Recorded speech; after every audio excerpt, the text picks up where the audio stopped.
Mel Ydreos joins me now from the IGU. Thank you so much for taking the time. Tell me, how important is it that you have this joint fifth ministerial gas session? Oh, it's a very important session, particularly here in India, as we debate and discuss the future role of gas in the future energy mix. Now, this is, of course, the International Gas Union and the International Energy Forum together. Again, talk to me about that coordination and the importance of actually doing the sessions together. It's very important because the International Gas Union brings the industry side to the table, and the IEF brings the political side to the table. And it's easy to attend conferences where the industry speaks to the industry.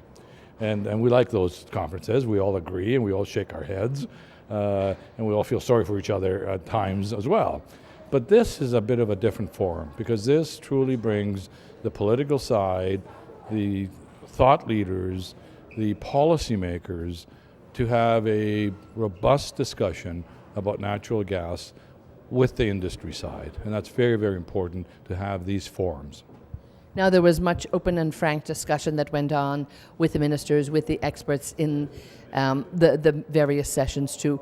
What did you come across feeling? I mean, it's tough times in the energy sector right across the board. But when we look at the future of gas, are they still optimistic? Well, certainly I heard a lot of optimism, but also at the same time a lot of challenges. So it won't come easy, and it's something that both governments, policymakers, and the industry need to work together with in order to advance and in order to capitalize on the value that natural gas can bring globally as we transition our energy systems. Now, when we look at some of the challenges for the industry, what would you say are the key sort of highlighted challenges that everybody needs to be looking at as we go into a new year? Well, one of the actual challenges that has evolved over the last 2 years is the issue of methane emissions. And it's an important issue. It is being largely promoted by the other side that don't necessarily see gas as part of the energy mix. And to a certain extent, their claim is if the methane leakage levels are high enough, that the advantage that gas brings at the point of combustion vis-a-vis coal is negated. So that's very important to respond to that challenge and that issue. And what we say to that is this: methane is the product we sell. So we're very, very focused on ensuring that we lose the least amount of methane through the system. We have been focused on reducing leakage for a long time. It is true that certain new technologies like infrared are pointing perhaps to certain components within the system that appear to be what are called super emitters, which means they're leaking certain amounts of gas. This is actually good news, not bad news, because it allows us now to really focus on those few components that are actually creating the largest amount of methane leakage and allow us to economically tackle those issues and correct them. So you're saying there is actually a solution, and the naysayers should maybe examine this a little bit closer and perhaps work closer with you?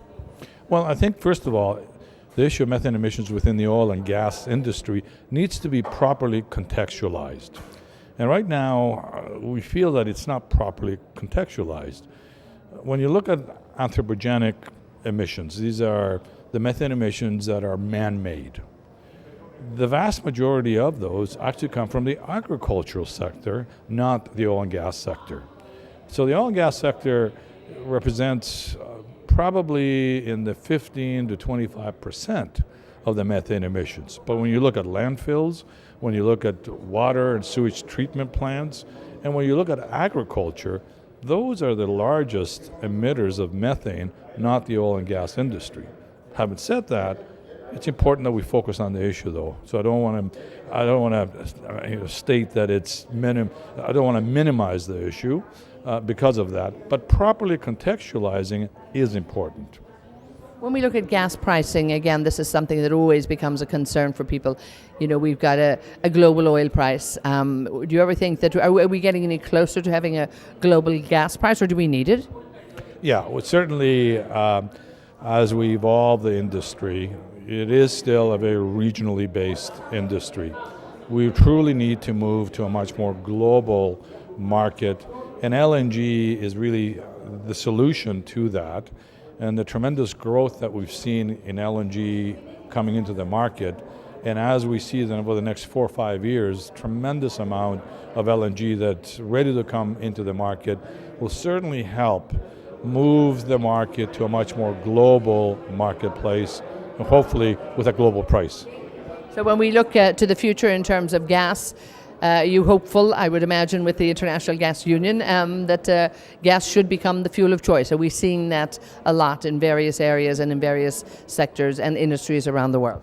Clearly, what we say is that if policymakers are serious about tackling climate change and meeting their INDCs, that gas offers the fastest and cheapest way of being able to achieve that, and at the same time dealing with the very urgent and critical issue of poor air quality.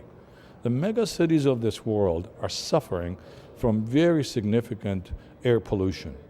It is impacting healthcare costs, it is shortening lifespans, it is creating a lot of respiratory diseases, particularly in children. The children that grow up in these environments, I feel very, very sad about. I have 2 young kids, a 4-year-old and a 7-year-old. And I'm raising them in the city of Toronto, in Canada. And I'm delighted that the province of Ontario decided to completely phase out coal, because the air that my kids breathe is well within the limits that the World Health Organization set out in terms of air quality. And I don't know what I would do if I had to raise my kids in some of these other megacities that exceed those limits 5 to 10 times of what they should be. So if you were to leave a message for the policymakers when it comes to gas, what would it be? What would it be is that accept natural gas for its attributes. Many want to include natural gas in that fossil fuel bucket and keep us in that bucket. We believe natural gas is obviously a fossil fuel, but because of its environmental attributes, stands out. And as we move forward to decarbonize, as we move forward to make the Earth a better environmentally sustainable place, natural gas is the product that will help us get there.